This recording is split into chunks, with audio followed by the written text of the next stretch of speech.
ഒരു വീട്ടിൽ വന്ന് ആ ഫാനിന്റെ ബാക്കി കംപ്ലീറ്റ് കാര്യങ്ങളെല്ലാം അഴിച്ചുകൊണ്ട് പോയത്. പക്ഷെ ഇത്രയും തെളിവുകൾ നമ്മുടെ കയ്യിലുണ്ട്. ആ ടൈം ആ മോനെ ഒരു 11:15 അവിടെ വിളിച്ചിരിക്കുന്നു. ആ ഫോൺ എടുത്തെന്ന് പോലും നമുക്ക് മനസ്സിലായത് അവന്റെ ആ ചാറ്റും കാര്യങ്ങളും കണ്ടപ്പോഴാണ്. അപ്പോൾ പോലും നീ എവിടെ പോയടാ, നീ നിന്റെ എന്നെ ചേർത്ത് പച്ച ചീത്ത വിളിച്ചിരിക്കുന്നേ, പച്ച ചീത്ത. അത് അവന്റെ മെസ്സേജ് കാണുമ്പോ അറിയാം. അതുപോലും പോലീസ് വാങ്ങിച്ചു നോക്കാനായിട്ട് ഒരു ഇത് കാണിച്ചില്ല. എൻ്റെ അടുത്തൊന്നും ഒരു പോലീസ്, പിന്നെ ഇടയ്ക്കിടയ്ക്ക് ഞാൻ ചെല്ലുന്നത് ഒരു പോലീസ് മാത്രം കാര്യങ്ങളെല്ലാം വിശദമായിട്ട് ചോദിച്ചായിരുന്നു. പിന്നെ ഒരു പോലീസിന്റെ അടുത്ത് ഞാൻ പറഞ്ഞു അവളെ വിളിക്കുമ്പോൾ ജസ്റ്റ് ഒന്ന് വിളിക്കണം, എനിക്കൊന്ന് കാണണമോ. എന്നിട്ട് പോലും അവരെന്നെ വിളിച്ചില്ല. പിന്നെ എൻ്റെ മോന്റെ ഫോൺ അതെനിക്ക് ഇന്നലെ തിരിച്ചു തന്നു. ഇത്രയും തെളിവുണ്ടായിട്ടും അവർ ഇതുവരേക്കും ഒന്നും ചെയ്തില്ല. അപ്പൊ ഒരു പെൺകുട്ടി ചെയ്തിട്ട് വന്നു കഴിഞ്ഞാൽ ഒരു പ്രശ്നമില്ല. നേരെ തിരിച്ച് ഞാൻ അവരോട് ചോദിച്ചു, എന്റെ മോനാണ് ഇങ്ങനെ, കാരണം അവൾ സംഭവിച്ചിരുന്നതെന്നുണ്ടെങ്കിൽ ഞാൻ അടക്കം ഇന്ന് എവിടെ ഇരിക്കുമെന്ന് ചോദിച്ചു. അപ്പോഴും അവർ ഒന്നും മിണ്ടില്ല. എന്നിട്ട് അവർ പോലീസിനടുത്ത് ഞാൻ ചോദിച്ചു, ആണെന്ന് പറഞ്ഞ് നിങ്ങൾക്ക് ഉൾപ്പെടെ ഒരു നിലയില്ലേ പറയുന്നതെന്ന് ഞാൻ ചോദിച്ചായിരുന്നു. എന്നിട്ടും അവരൊന്നും മിണ്ടിയില്ല. അവർ ചെല്ലുമ്പോൾ മൊത്തം കുഴപ്പമില്ല, നമ്മൾ അന്വേഷിക്കും, ഒരു പെൺകുട്ടിയെ വിളിച്ച് ചോദ്യം ചെയ്യുന്നതിന് ഒരു പരിധിയുണ്ട് എന്നൊക്കെയാണ് അവള് പറയുന്നത്. പക്ഷെ എന്റെ കൊച്ചിനെ അത്രയും ടോർച്ചർ ചെയ്യുന്നുണ്ട്. കാരണം എന്താന്ന് വെച്ച് കഴിഞ്ഞാൽ ഞാൻ എന്റെ മോനെ കൊണ്ട് ഹോസ്പിറ്റലിൽ കിടക്കുന്ന സമയത്ത് പോലും അവൻ അവിടെ നിൽക്കുന്നത് എന്തിനു എന്ന് ചോദിക്കുന്നുണ്ട്. കാരണം അവൻ മാത്രമേ ഉള്ളൂ നമുക്കൊരു ആശ്രയമായിട്ട്. അപ്പൊ അതിനെന്നെ കൊച്ചിനെ ഒരുപാട് ചീത്തയാ വിളിക്കുന്നത്, വേറെ ഒന്നുമല്ല. പച്ചത്തെറിയ ആ കുട്ടിയെ വിളിച്ചുകൊണ്ടിരുന്നത്. എന്നിട്ട് അവൻ പറയുന്നുണ്ട് എന്നെ ചീത്ത വിളിക്കല്ലേ എന്ന് അവൻ ഒത്തിരി പ്രാവശ്യം പറയുന്നു. അതൊന്നും കേൾക്കുന്നില്ല. ഒന്ന് പറഞ്ഞ് ഫോൺ എടുക്കണം, ഫുൾ ടൈം അവൻ ഫോൺ എടുക്കണം. ഫോൺ എടുത്തില്ല എന്നുണ്ടെങ്കിൽ ഒന്നെങ്കിലും ഡയറക്ഷൻ ആ പരിസരത്ത് എവിടെയെങ്കിലും വരികയോ വീട്ടിൽ കയറി വരികയോ ഇത് ചെയ്യും. ഇപ്പോഴെല്ലാം അറിയുന്നത്. ഒരു പ്രാവശ്യം വീട്ടിൽ കയറി വന്നിട്ട് വീട്ടിൽ മോളും മോനും എല്ലാവരും ഇരിക്കുകയും അവനെ പിടിച്ചുകൊണ്ട് പോയിട്ട് പുറത്ത് വെച്ച് അടിച്ചു. പക്ഷെ അവൾ എന്ത് കാണിച്ചാലും അവൻ അത്രയും പ്രൊട്ടക്ട് ചെയ്തിട്ടുണ്ടായിരുന്നു അവളെ. പിന്നെ ഇടയ്ക്കിടയ്ക്ക് അവളൊരു ആത്മഹത്യാ ഭീഷണി മുഴക്കും, ഞാനിപ്പോ ചാവും, ഫോണൊന്നും എടുക്കാൻ ലേറ്റായ ഞാനിപ്പോ ചാവും, കുറെ ഗുളിയൊക്കെ വാങ്ങി കയ്യിൽ വെച്ചിട്ട് അങ്ങനെ അങ്ങനെ പല സന്ദർഭങ്ങളും ഉണ്ടായിട്ടുണ്ട്. അപ്പൊ പലരും ഇവൻ ഫോൺ എടുത്തെറിയും, അങ്ങനെയൊക്കെ പല സന്ദർഭങ്ങളും ഉണ്ടായി. ഇവൻ ഫോൺ സ്വിച്ച് ഓഫ് ആക്കി വെച്ചിരിക്കുകയാണെന്നുണ്ടെങ്കിൽ എന്റെ അമ്മയുടെ ഫോണിൽ വിളിച്ചിട്ട് ഒന്നുകിൽ അവന്റെ മിസ്സാണെന്ന് പറയും. ഇവൻ SSC പഠിക്കുവാണ്, അതിന്റെ ഇടയിൽ കൂടെ എനിക്ക് ഡ്രൈവർ ജോലിക്ക് പോകുന്നത്. അപ്പൊ ഒന്നുകിൽ അവന്റെ മിസ്സാണെന്ന് പറയും, അതല്ലാന്നുണ്ടെങ്കിൽ വണ്ടി കാര്യം പറഞ്ഞാണ് അവർ വിളിക്കുന്നത്. പക്ഷെ ആ സമയത്തും നമ്മൾ ഫോൺ എടുക്കുമ്പോൾ അത്രയും റൈസ് ആയിട്ടാണ് വിളിക്കുന്നത്. നിങ്ങൾ ആരും അവന്റെ ഫോൺ എടുക്കാൻ എന്ന് ചോദിച്ചാണ് അവള് നമ്മളെ ഇതാക്കുന്നത്. ആ സമയത്ത് എന്റെ അമ്മ പറഞ്ഞു കുറച്ച് ദിവസം കൊണ്ട് ഇതെനക്ക് ഫോൺ വരുന്നുണ്ട്, പക്ഷെ ഇത് ആരാണെന്ന് ചെക്ക് ചെയ്യണം. അപ്പൊ ഞാൻ ഇങ്ങനെ ഫോണിൽ അടിച്ചു നോക്കിയപ്പോ ഈ പെൺകുട്ടിയുടെ പേരെ കാണിച്ചു. ഞാൻ തിരിച്ചു വിളിച്ച് ചോദിച്ചപ്പോഴത്തേക്കിന് എവൾ എൻ്റെ അടുത്ത് അവൾ അച്ഛനെയും അമ്മേനെയും എല്ലാവരെയും സത്യം ചെയ്തിട്ടുണ്ട്, ഇപ്പൊ അങ്ങനെ ഒരു റിലേഷൻ പോലും ഇല്ല, വെറുതെ ഒരുപാട് നാളായി കണ്ടിട്ട് മെസ്സേജ് അയച്ചിട്ടോ വിളിച്ചിട്ടോ അതുകൊണ്ട് മാത്രമാണ് വന്നത്, ഞാൻ വിളിച്ചത് എന്നാണ് പറഞ്ഞത്. ഇനി മേലിൽ വിളിക്കില്ല എന്ന് പറഞ്ഞു. പക്ഷെ ഞാനത് വിശ്വസിച്ചു. ഒരു പെൺകുട്ടി സത്യം ചെയ്ത് പറഞ്ഞതുകൊണ്ട് നമ്മളൊന്നും നമ്മുടെ അച്ഛനമ്മമാരെ കൊണ്ട് കള്ളസത്യം ചെയ്തിട്ടില്ല. പിന്നെ ഇപ്പൊ ഇവൻ മരിക്കുന്നതിനായിട്ട് തന്നെ ഒരു 3 ആഴ്ച മുമ്പ് എനിക്കറിയാം, ഞാനൊരു 2 ആഴ്ചക്കാലം ഹോസ്പിറ്റലിലാണ്. ഈ ഹോസ്പിറ്റലിൽ നിൽക്കുന്ന ടൈം പോലും അവന്റെ ഫോൺ ഫുൾ ബിസിയാണ്. നമ്മൾ വിളിച്ചാൽ പോലും അവന് ഫോൺ എടുക്കാനായിട്ട് പറ്റുന്നില്ല. കാരണം നമ്മൾ വിളിക്കുമ്പോൾ അപ്പം ഞാൻ ചോദിക്കും എന്താ ഇത്രയും ബിസി ആവുന്ന കാര്യം. അപ്പോഴൊക്കെ ഇതാണ് ബിസി. പിന്നെ നമ്മൾ എവിടെ നിൽക്കുന്നു അതെല്ലാം അവർക്ക് അപ്പോൾ തന്നെ എന്തോ ഒരു സംഭവം വീഡിയോ ഉണക്കി ഇതിനെ കാണിച്ചു കൊടുക്കണം. പക്ഷെ ഭയങ്കരമായിട്ട് എൻ്റെ കൊച്ചിനെ ടോർച്ചർ ചെയ്തുകൊണ്ടിരിക്കുകയായിരുന്നു. പിന്നെ അവൻ്റെ പൈസ ആയിട്ട് അങ്ങനെ കുറെ സംഭവങ്ങൾ ആ കുട്ടി പറ്റിയിട്ടുണ്ട്. കാരണം ലാസ്റ്റ് നിമിഷങ്ങളിലൊന്നും അവന്റെ കയ്യിൽ പൈസ ഇല്ല. അവനാണ് നമ്മുടെ ഏക ഒരാശ്രയം. പക്ഷെ എന്താ പറയാ,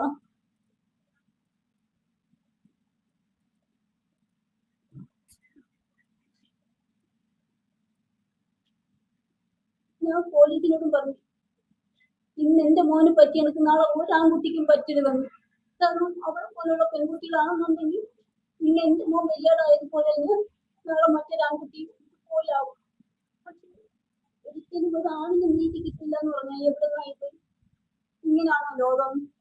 പക്ഷേ അത്രയും തെളിവുകളുണ്ട്.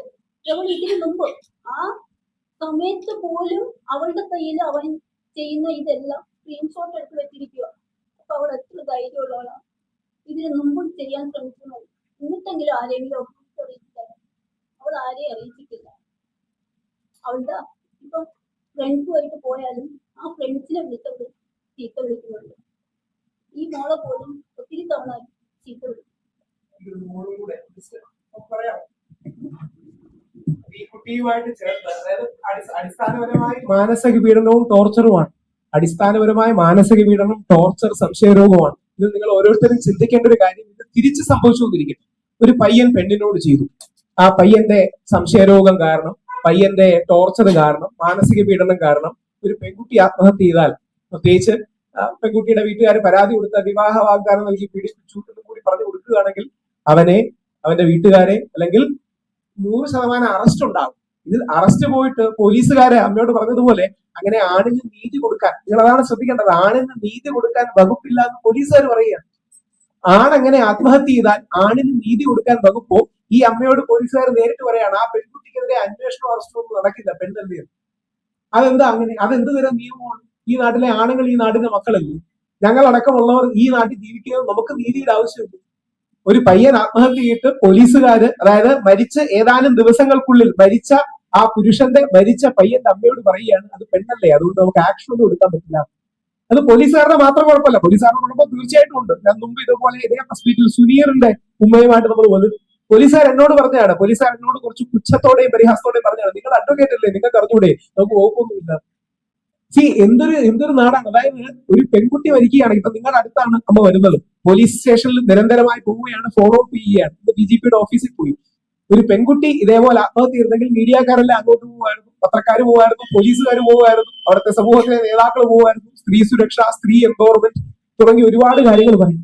തിരിച്ചു പറയുമ്പോ ഇവിടെ ഒരു സ്പേസ് ഇല്ല, അല്ലെങ്കിൽ ഒരു സ്കോപ്പ് ഇല്ല എന്നുള്ളതാണ്. ആണിന് നീതി കൊടുക്കാൻ ഈ നാട്ടിൽ വകുപ്പില്ല എന്ന് പോലീസുകാർ പറയുന്ന ഒരു നാട്ടിലാണ് നമ്മൾ ജീവിക്കുന്നത്. കേൾക്കുന്ന ഓരോ ആണുങ്ങളും കൂടി ചിന്തിക്കണം, അല്ലെങ്കിൽ വീട്ടില് അച്ഛനോ സഹോദരനോ മകനോ ഒക്കെയുള്ള ഓരോ സ്ത്രീയും ചിന്തിക്കണം. ആണിന് നീതി കൊടുക്കാൻ വകുപ്പില്ല എന്ന് പോലീസുകാർ ഔദ്യോഗികമായി ഒരു വീട്ടുകാരോട് പറയുന്ന ഒരു ദൗർഭാഗ്യമാണുള്ളത്. നമ്മുടെ കാർത്തികിന്റെ സുഹൃത്ത് അഖിലുണ്ട്, മോളുണ്ട്. എന്നെ ഇടയ്ക്കിടയ്ക്ക് വിളിച്ചിട്ട് ഇവളിങ്ങനെ ചീത്ത വിളിക്കുമായിരുന്നു. എന്നിട്ട് അവന്റെ അക്കൗണ്ടിൽ നിന്നാണ് അവള് ലോഗിൻ ചെയ്തിട്ട് എന്നെ ഇങ്ങനെ വിളിക്കുന്നത്. എന്നിട്ട് വാട്സപ്പിലും എല്ലാത്തിലും എന്നെ ബ്ലോക്ക് ചെയ്തിട്ട് ഞാൻ അവനെ ഇങ്ങോട്ട് വിളിക്കുവാണെങ്കിൽ എനിക്ക് എടുക്കത്തൊന്നുമില്ല. നമ്മൾ ഹോസ്പിറ്റലിലായിരുന്നപ്പോഴും ഞാൻ ഒറ്റയ്ക്കായിരുന്നപ്പോഴത്തേക്ക് അവനെ വിളിച്ചിട്ട് എനിക്ക് കിട്ടിയില്ല. പിന്നെ ഞാൻ അപ്പേനാണ് വിളിച്ചിട്ട് അവൻ്റെ അടുത്ത് വിളിച്ചിട്ട് വരാൻ പറഞ്ഞത്. ഞാനും അവനും ഇരിക്കുന്നത് അവൾക്ക് ഇഷ്ടമല്ല, ഞാൻ അവന്റെ ഡ്രസ്സ് ഇടുന്നത് ഇഷ്ടമല്ല. എന്നിട്ട് അതിനെയൊക്കെ കുറിച്ചിട്ട് എന്നെ ചീത്ത വിളിച്ചിട്ട് ഞാൻ ഫോൺ എടുത്തില്ലെങ്കിൽ എൻ്റെ അമ്മേനെയൊക്കെ വിളിച്ചിട്ട് ചീത്ത വിളിക്കും. അങ്ങനെ ഞാൻ അവളുടെ അക്കൗണ്ട് അവളുടെ നമ്പർ ബ്ലോക്ക് ചെയ്ത് അവളുടെ അമ്മയുടെ അവളുടെ അച്ഛൻ്റെ നമ്പറിൽ രാത്രി എന്നെ വിളിച്ചിട്ട് ചീത്ത വിളിക്കും. പിന്നെ കുറച്ച് മാസം മുമ്പ് ഞാനും അവനും കൂടെ വീട്ടിൽ ഇരുന്നപ്പോഴത്തേക്ക് അവളിങ്ങനെ കയറി വന്നിട്ട് കാർത്തികല്ലേന്നും വിളിച്ചിട്ട് ഇറങ്ങി പോയപ്പോഴത്തേക്ക് അവനെ അടിക്കുകയും അവൻ ഒന്നും മിണ്ടാതെ ഇങ്ങനെ നിന്നിട്ട് ഞാൻ ചെന്നപ്പോഴത്തേക്ക് അവളെ ഇറങ്ങി പോവുകയും ചെയ്തു. ഒരുപാട് അത്തരം സംഭവങ്ങൾ അവര് മൊഴി കൊടുക്കുകയും പറയാനും ഒക്കെ തയ്യാറായിട്ടുണ്ട്. പക്ഷെ പോലീസ് പലപ്പോഴും ആക്ഷൻ എടുക്കുന്നില്ല എന്നുള്ളൊരു വിഷമകരമായ കാര്യമുണ്ട്. അവിടെയാണ് ഇത് നിങ്ങൾ തന്നെ വെറുതെ നിങ്ങൾ ഓരോ പത്രപ്രവർത്തകരും ഒന്ന് ചിന്തിച്ചാൽ മതി. ഇത് തിരിച്ച് ഇതേ പരാതി ഒരു പെൺകുട്ടി കൊടുക്കുക, എന്നെ വീട്ടിൽ വിളിച്ച് അസഭ്യം പറഞ്ഞു, എന്നെ അധിക്ഷേപിച്ചു, വീട്ടുകാരെയോ സഹോദരനെയോ ഒക്കെ പറഞ്ഞു എന്ന് പറഞ്ഞാൽ അവരുടെ കുടുംബത്തെ മുഴുവൻ അറസ്റ്റ് ചെയ്യാനുള്ള വകുപ്പുകൾ ഈ നാട്ടിലുണ്ട്. തിരിച്ച് പോലീസ് ഈ പെൺകുട്ടിയെ വിളിച്ച് അന്വേഷിക്കാനോ മറ്റും ചെയ്യാനുള്ള സ്കോപ്പ് പോലും ഈ നാട്ടിൽ ഇല്ല എന്നുള്ളതാണ് നമ്മുടെ നിയമ സംവിധാനത്തിന്റെയും പോലീസ് സംവിധാനത്തിന്റെയും പ്രശ്നം. എത്ര കാർത്തികുമാർ, എത്ര സുനീറുമാർ ആത്മഹത്യ ചെയ്താലാണ് ഇത് മാറുന്നത്? എത്ര ആൾക്കാരുടെ ജീവൻ പോയാലാണ്? എനിക്കത് വ്യക്തിപരമായ ഇത്തരം കേസുകളിൽ ഡീൽ ചെയ്തുകൊണ്ട് അറിയാം. ആത്മഹത്യയെ പോലെ തന്നെ വേദനാജനകമാണ് ആ ആത്മഹത്യക്ക് ശേഷം ഒരു നീതിയും ഈ നാട്ടിലില്ല എന്നുള്ള പ്രശ്നം. ആത്മഹത്യയെ പോലെ തന്നെ വേദനാജനകമാണ് ആത്മഹത്യ ചെയ്ത ആ കുടുംബത്തിന് ഏതെങ്കിലും തരത്തിലുള്ളൊരു നീതിയോ ഏതെങ്കിലും തരത്തിലുള്ള ഒരു ജസ്റ്റിസോ അന്വേഷണമോ. അബറ്റ്മെന്റ് ടു സൂയിസൈഡ് എന്ന് പറയുന്ന ഒരു വകുപ്പ് നമ്മുടെ നിയമ സംവിധാനത്തിലുണ്ട്, ആത്മഹത്യാ പ്രേരണാ കുറ്റം. ആ ആത്മഹത്യാ പ്രേരണാ കുറ്റം എവിഡന്റ്ലി എസ്റ്റാബ്ലിഷ് ചെയ്യാൻ കഴിയുന്ന ഫോൺ റെക്കോർഡ്സ്, അവരുടെ കോള്, ഇവർ സംസാരിച്ചുകൊണ്ടിരിക്കുകയായിരുന്നു തുടങ്ങി ഒരുപാട് കാര്യങ്ങൾ. പോലീസുകാരിന്നിട്ട് ഇന്നലെ പോലീസുകാർ മൊബൈൽ തിരിച്ചു തന്നു. അപ്പൊ അതിന്റെ അർത്ഥം എന്ന് പറഞ്ഞാൽ പോലീസുകാർ അന്വേഷിച്ചിട്ട് പോലുമില്ല. ഞങ്ങൾ ഇന്ന് DGPയുടെ ഓഫീസിൽ പോയപ്പോൾ അവർ പറഞ്ഞു അപ്പൊ ഫോറൻസിക് ഇതൊന്നും കൊടുത്തിട്ടില്ല. അതായത് ആ ഇതെടുത്തു തിരിച്ചു കൊടുത്തു, അല്ലാതെ ഏതെങ്കിലും തരത്തിലുള്ള അന്വേഷണം. എന്നിട്ട് ആ പോലീസുകാരനെ മോശമായിട്ട് പറയില്ല, ആ പോലീസുകാരൻ യാതൊരു ധാർമ്മികതയും, കുറച്ചുകൂടെ പച്ചഭാഷയിൽ പറഞ്ഞാൽ അവിടുത്തെ പ്രത്യേക അവരുടെ ലൊക്കാലിറ്റിയിലെ പോലീസുകാരനാണ്, യാതൊരു മടിയും ഉളുപ്പും കൂടാതെ പറയുകയാണ് ഒരു പെൺകുട്ടി ആയതുകൊണ്ട് അങ്ങനെ അന്വേഷണത്തിനും അറസ്റ്റിനും സ്കോപ്പില്ല, നിങ്ങൾ ആ കേസ് അങ്ങ് വിട്ടേക്കാം. നിങ്ങളോട് മാധ്യമങ്ങളോടും DGPയോടും കുറച്ച് കഴിഞ്ഞ് കോടതിയിലും പറയാതെ വേറെ എന്ത് ചെയ്യാനാണ്? വേറെ എന്താ ഇവർക്ക് സ്കോപ്പ്? ഇനി ഇതിന്റെ ഒരു തീവ്രത നമുക്ക് മനസ്സിലാകണമെങ്കിൽ എപ്പോഴെങ്കിലും നമ്മളോട് ബന്ധപ്പെട്ടവർക്കോ നമ്മുടെ സുഹൃത്തുക്കൾക്കോ ഒക്കെ ഇത്തരത്തിലോ എന്തെങ്കിലും സംഭവിച്ചാൽ മാത്രമാണ് നമുക്ക് ഇതിന്റെ വേദന മനസ്സിലാകുന്നത്. കാര്യം ആരാന്റെ സഹോദരൻ ആത്മഹത്യ ചെയ്താൽ നമുക്ക് ആർക്കും വേദന ഉണ്ടാകും. പക്ഷെ നമ്മുടെ ആരെങ്കിലും ആണെങ്കിലോ, നമ്മുടെ മകനോ നമ്മുടെ സഹോദരനോ നമ്മുടെ വീട്ടിലുള്ളവരാകുമ്പോഴാണ് വിഷമോട്ട.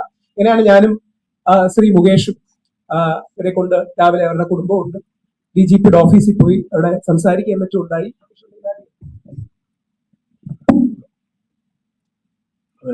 ഇപ്പൊ നമ്മള് ഈ ഒരു കേസുമായിട്ട് ബന്ധപ്പെട്ട് ഇവരുടെ ഹോം സ്റ്റേഷനിൽ പരാതി കൊടുത്തിരുന്നു.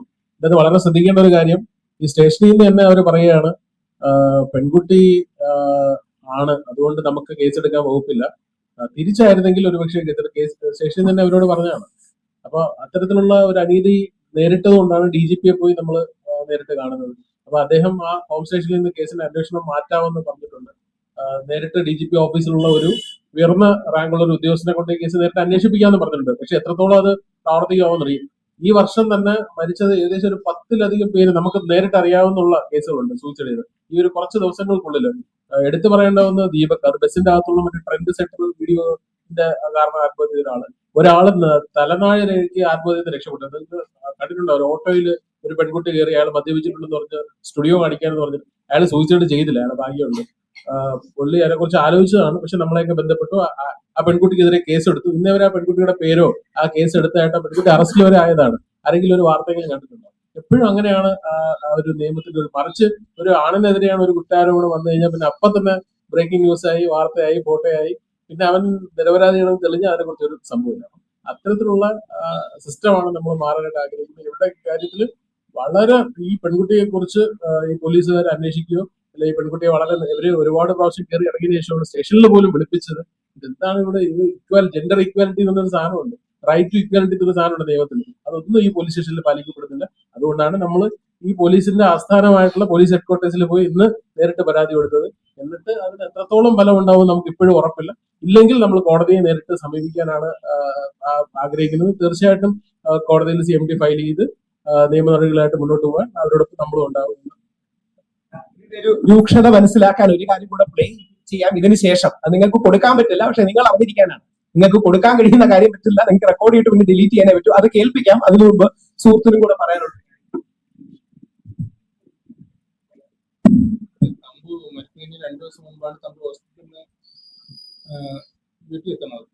അന്ന് തമ്പു കാർത്തിക് വീട്ടിൽ എത്തുന്നത്. അന്ന് എന്നെ വിളിച്ചിട്ട് ഞാനും തമ്പു പുറത്തു പോയി ബസ് ഇറങ്ങിയിട്ടൊക്കെ തിരിച്ച് വീടിന്റെ താഴെ കാറിൽ ഇരിക്കുമ്പോഴത്തേക്കാണ് തമ്പു ആദ്യമായിട്ട് പറയണത്, എൻ്റെ ചേട്ടന്റെ എൻഗേജ്മെന്റിന് എനിക്ക് പോകാൻ പറ്റിയില്ല, കാര്യം അവന്റെ പെങ്ങളെയും അവനെയും ചേർത്ത് മോശമായിട്ട് ആ സ്നേഹിക്കുന്ന പെങ്കൊച്ച് പറഞ്ഞിട്ടുണ്ടായിരുന്നു. അപ്പൊ ഞാൻ ചോദിച്ചു, നീ എന്താ പ്രതികരിക്കാത്ത?